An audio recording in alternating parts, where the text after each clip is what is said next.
pensamentos que estão por trás do nosso sofrimento emocional. Vamos conversar um pouquinho sobre isso no programa Vivências.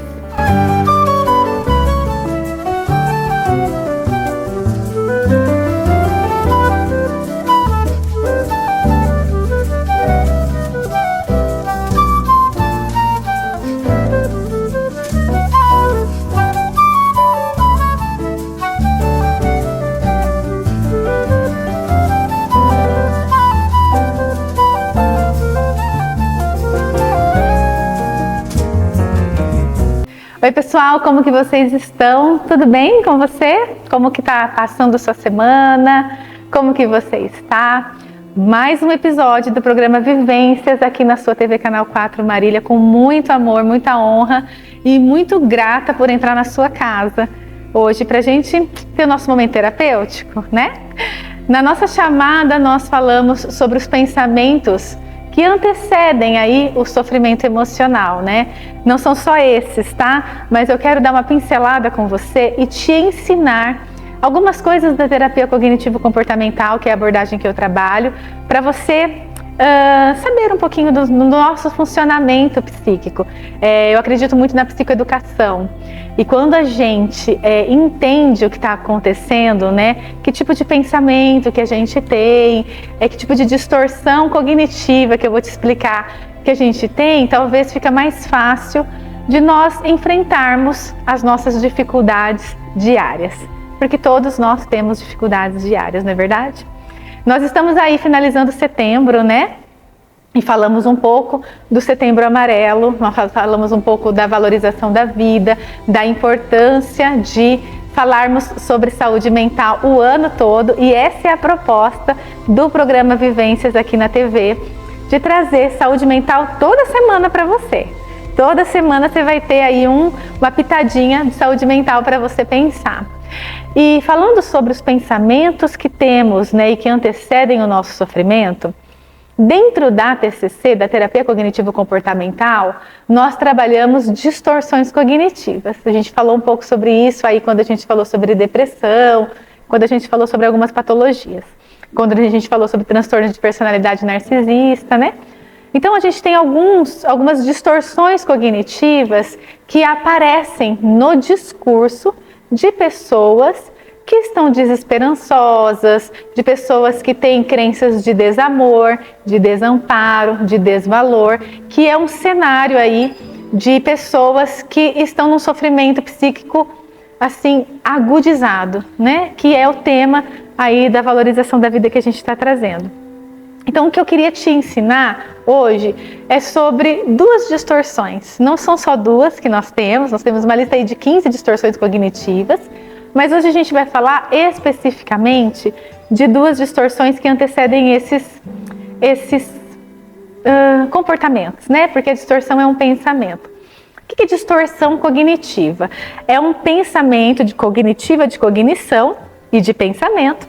É uma distorção, pensa numa garrafa PET distorcida, é errada, né? É um erro de pensamento, é um erro cognitivo que todos nós podemos apresentar aí durante a nossa vida, né? Por quê? Porque nós temos aí heranças do nosso desenvolvimento, heranças genéticas, heranças comportamentais, que muitas vezes a gente vai interpretando o mundo de uma forma não tão real, né, de uma forma conforme a gente foi ensinado. Então, se eu fui ensinada que o mundo é mau, né, por conta aí das minhas vivências nas minhas primeiras relações, aí na minha dinâmica familiar e tudo mais, eu posso trazer essa crença de que o mundo é mau e sempre vir esse pensamento automático dentro desse contexto, de que o mundo é mau, de que o mundo é perigoso e tudo mais. Acho que mais pra frente eu vou trazer um pouquinho da psicoeducação da TCC para você, tá? Então, a gente pode ter algumas distorções. E como que a gente sabe que a gente está tendo um erro de pensamento, o nosso pensamento está errado, ou não? Quando a gente evidencia, né? Então, entenda que nós precisamos ter evidências de que aquilo que nós estamos pensando é real. Fulano de tal não gosta de mim. Você tem certeza? Ou você acha?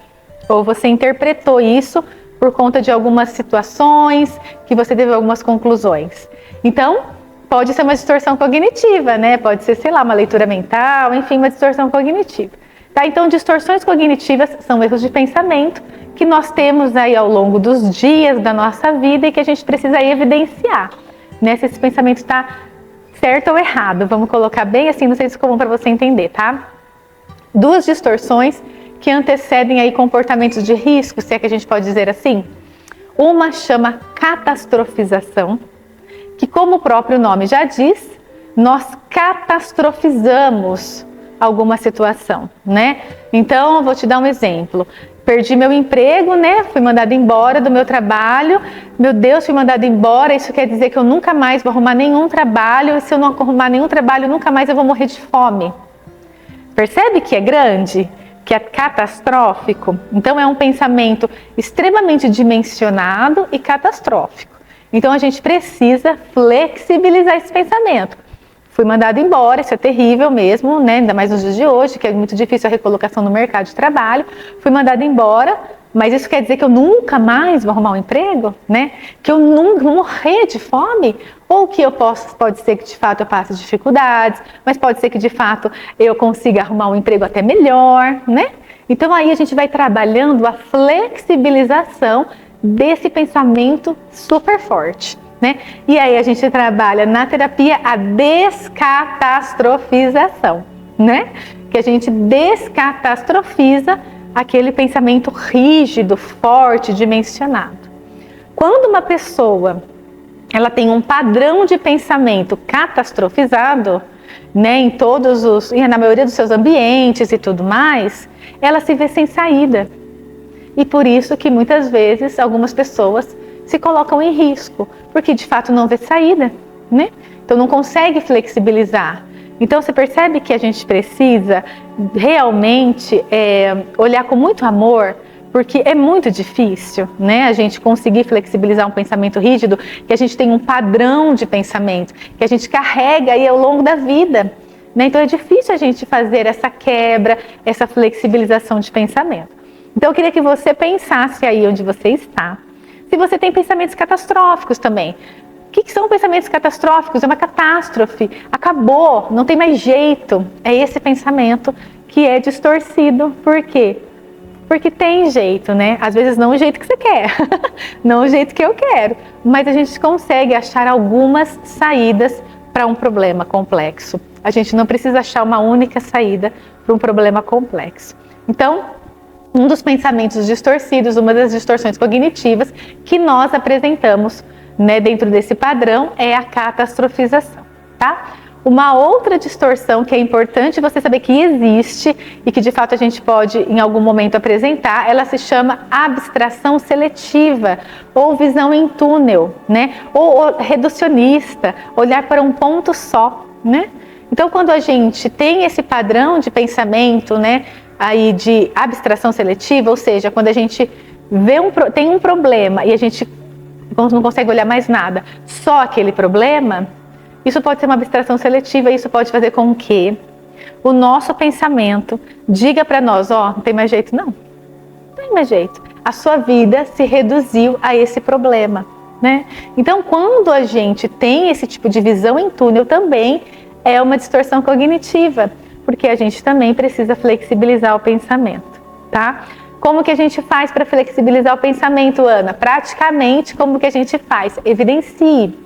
Qual a evidência que eu tenho? Qual é o fato concreto, comprovado que eu tenho que o meu mundo acabou? Eu estava fazendo uma roda de conversa com um grupo assim muito querido, que eu sou parceira do pessoal da Secretaria Municipal de Saúde aqui. Eu até queria mandar um beijo para vocês. A gente estava fazendo ali um evento com os pacientes estomizados, né? Que eu acredito, eu posso estar errado no que eu estou dizendo, mas a gente tem um dia mesmo que é conscientizado esse problema, né? Essa dificuldade que as pessoas têm na questão de aceitação e na questão também de divulgação de qualidade de vida para pacientes estomizados. Então, Se você conhece alguém, né, tem alguém estomizado em casa, se você é estomizado também, você pode entrar em contato com o pessoal da Secretaria Municipal de Saúde, que eles têm um apoio ali que eles te dão, inclusive esse apoio, né, de te dar materiais para você se cuidar, a bolsinha para você se cuidar e tudo mais. E além disso, eles têm também parceria com a associação, com algumas intervenções integrativas para ajudar os pacientes. Um beijo para vocês, muito obrigada por essa oportunidade hoje que nós tivemos. E aí, a gente fez uma roda de conversa para falar sobre saúde mental, para falar sobre o que vale a pena, para olhar para o lado bom da vida, para fazer o exercício do apesar de. E a gente falou bastante sobre evidências, né? Sobre a gente evidenciar os problemas também, sobre a gente categorizar os problemas, sobre a gente conseguir fazer uma hierarquização de problemas, né? Porque isso também faz parte de saúde mental, você organizar os seus problemas. Então, se você pega aí um pensamento catastrófico, um pensamento mais reducionista, né, numa visão em túnel, a gente precisa flexibilizar isso. E como? A gente precisa levantar hipóteses para resolver aquele problema. Então, hoje na roda de conversa a gente fez bastante isso, sabe? A gente levantou hipóteses, a gente conseguiu olhar para outros horizontes, além de ficar olhando somente para o estômago, né? Para a dificuldade em si que eles passam, que eles estão vivendo. Eu, Ana, né? Ao invés de ficar olhando para os meus problemas, somente para as minhas dificuldades, ampliar o olhar. Eu acredito que uma boa técnica de resolução de problemas que todos nós precisamos colocar em prática hoje é a ampliação do olhar. É flexibilizar, é hipotetizar, colocar novas hipóteses de solução para um problema. Quando nós fazemos isso, nós descatastrofizamos e nós também ampliamos essa visão em túnel. Então, essas duas coisas, esses dois pensamentos e essas duas distorções cognitivas que eu queria que você ficasse aí ao longo da semana tentando entender, será que eu catastrofizo? Será que eu tenho visão em túnel? Eu preciso flexibilizar o meu pensamento, como a Ana disse? Eu preciso evidenciar os meus pensamentos? Será que isso que eu estou pensando de fato é real? Será que tem a ver com a minha história? Será que eu estou projetando no outro uma história que é minha, um medo que é meu, um trauma que é meu? Então a gente precisa ir fazendo essa metacognição, e conversando com os nossos pensamentos para termos qualidade de vida, para termos saúde mental. Saúde não é a ausência de doenças, hein? Saúde é um completo bem-estar biológico, físico, emocional, espiritual. Saúde é biopsicossocial e espiritual. Então, cuide da sua saúde, olhe para as suas distorções cognitivas e a gente vai falar mais sobre distorções, tá bom? Outras distorções nós vamos trazer aqui para conversar sobre isso, para que você entenda o seu padrão de pensamento. Quero te agradecer muito por estar aqui comigo, mais uma vez, mais um dia, no episódio aqui do programa Vivências, na sua TV Canal 4 Marília. Quero dizer que você não está sozinho, quero dizer que você precisa procurar rede de apoio, a gente vai falar sobre isso no próximo episódio. E quero agradecer você por me permitir entrar na sua casa e fazer parte aí da sua família. Muito obrigada por todos os feedbacks que vocês têm passado para mim. Quer falar comigo? Quer entrar em contato comigo? @psicóloga Ana Gláucia Lima. Estou à disposição para te ajudar, para a gente caminhar juntos, para a gente dar as mãos. Quero agradecer também nossa apoiadora, a empresa Via d'Água, distribuidora, que está sempre conosco, sempre nos apoiando. Se você precisa da sua água na sua casa, ligue no 998906724. Esse telefone tem um WhatsApp. Pessoal, eles respondem o WhatsApp rapidamente, eles já colocam sua água aí na rota de entrega. Você vai falar com o Roberto quando você mandar a mensagem e você peça para ele levar água para você. Viu? Peça para ele te ajudar, peça para ele te atender. Ele vai te atender com muito carinho e com muita responsabilidade. Um grande beijo para você, fique bem e a gente se vê no próximo episódio do programa Vivências. Até mais.